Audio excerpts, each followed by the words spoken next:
खबर रुद्रपुर के मटकोटा मोड़ से है, जहां पर सड़क हादसे में दिनेशपुर के 2 जवान युवक की मौत हो गई और एक गंभीर रूप से घायल हो गए, जिसे हल्द्वानी के एक निजी अस्पताल में भर्ती कराया गया है, जो कि अपने जीवन और मौत से जूझ रहा है। आपको बता दें कि बुधवार की रात करीब 1 बजे तीनों रुद्रपुर से कार से घर लौट रहे थे, तभी मटकोटा मोड़ के पास NH 87 का निर्माण कार्य कर रही गाड़ी से उनकी कार जा टकराई, जिसमें 2 लोगों की मौके पर मौत हो गई और तीसरा गंभीर रूप से घायल हो गया। आखिर क्या है पूरा मामला, देखिए रिपोर्ट।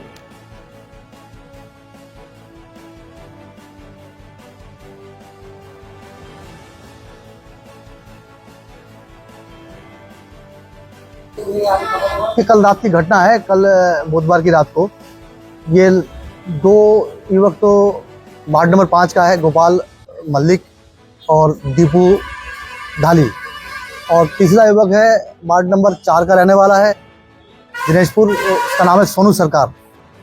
इस घटना में सोनू सरकार और गोपाल मल्लिक की मृत्यु हो चुकी है, और जबकि जो दीपू ढाली है वो गंभीर रूप से घायल है। वो कृष्णा हॉस्पिटल रुद्रपुर हल्द्वानी में वर्तमान एडमिट है।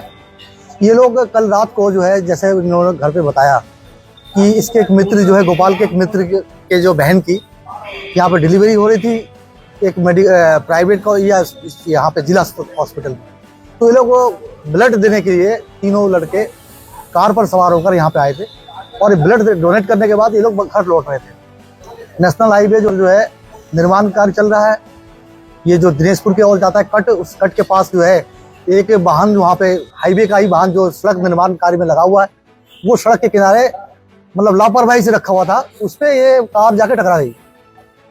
एट स्पॉट पे दोनों युवक की मौत हो गई, गोपाल और सोनू की, और उसके साथ दीपू गंभीर रूप से घायल हो गया। दीपू को तो वहाँ पे ले जाया गया है हल्द्वानी में, उसका जीवन मरण से संघर्ष कर रहा है। बाकी दोनों युवक की मौत के बाद पूरे नगर में शोक व्याप्त है, पूरा नगर दहला हुआ है। काफ़ी मिलनसार प्रवृत्ति के थे दोनों लड़के। गोपाल स्पोर्ट्समैन था और जो दिनेशपुर के खेल कूद गतिविधियों में काफ़ी बढ़ चढ़ कर भाग लेता था, परिवार का इकलौता था, और इसने जो है इसकी पढ़ाई, शुरुआती पढ़ाई भीमताल में हुई थी और करीब हाई स्कूल तक भीमताल में इसने पढ़ाई करी। वहाँ पे इसका सिलेक्शन जो है भारतीय जूनियर बैडमिंटन और फुटबॉल के लिए हुआ था। इसे तमिलनाडु और केरल में इसने खेला भी है। आर्थिक स्थिति ठीक नहीं होने के कारण परिवार के लोग इसको आगे नहीं पढ़ा सके। वर्तमान परिवार का इकलौता सहारा था, इकलौता भाई है। 3 बहनों में सबसे छोटा था, और इसकी पत्नी भी वर्तमान में प्रेग्नेंट है। दुखद स्थिति है बहुत। माताजी जो है अपाहिज तौर पर पिछले 20 साल से बिस्तर में पड़ी है। पिताजी बीमार है, कमाऊ इकलौता लड़का था, वो भी खत्म हो गया। वही स्थिति सोनू का है, उसके बड़ा भाई एक है।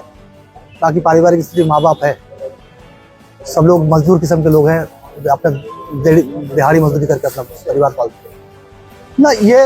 ये तो लापरवाही एनएस की मानी जाएगी। हर किसी तरह से जो है आप एक सड़क का जो है सड़क को खोल दे रहे हैं बिना उसकी आवश्यकताओं को पूरी किए हुए, सुविधाओं को पूरी किए हुए। कुछ भी वहाँ पे नहीं है, ना रिफ्लेक्टर है, कुछ भी नहीं है। कुछ आपने सड़क को खोल दिया लेकिन सुविधाएं कुछ नहीं थी। दूसरी बात, एक सड़क के हाईवे के ऊपर एक वाहन, इतना बड़ा वाहन आपने खड़ा कर रखा है, ना तो उसमें कोई रिफ्लेक्टर है, ना कोई रेडियम लाइट है, ना कोई इंडिकेशन है।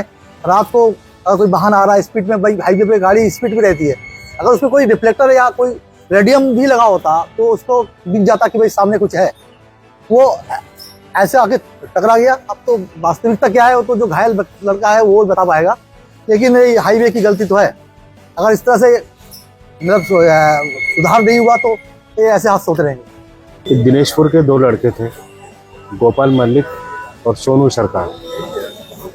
ये और एक 3 जने था, वो तीसरा जो है मौत से जूझ रहा है हल्द्वानी अस्पताल में, कृष्णा में।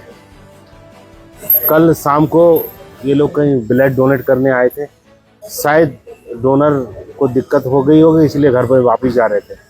रात को ही एक जो वहाँ पे जो डाबर रोड बनाती है, वो गाड़ी खड़ी थी और जिसमें से कोई भी रिफ्लेक्टर नहीं था, जिस कारण जो बहुत बड़ा हादसा हुआ है। मैं प्रशासन से कहूँगा कि दोनों गरीब घर के बच्चे हैं, और दोनों मतलब एक का तो उसके आगे पीछे कोई नहीं है, उसके 2 माँ बाप हैं, और वो भी एक उसकी माँ अपंग है और पिताजी भी बहुत ही मतलब बुजुर्ग टाइप से है, काम वाम कर नहीं पाते हैं। इनको परिवार में इस टाइम बड़ा मातम छाया हुआ है और बहुत ही दुखद घटना है। मैं भगवान से प्रार्थना करता हूँ कि इनको आत्मा को शांति मिले।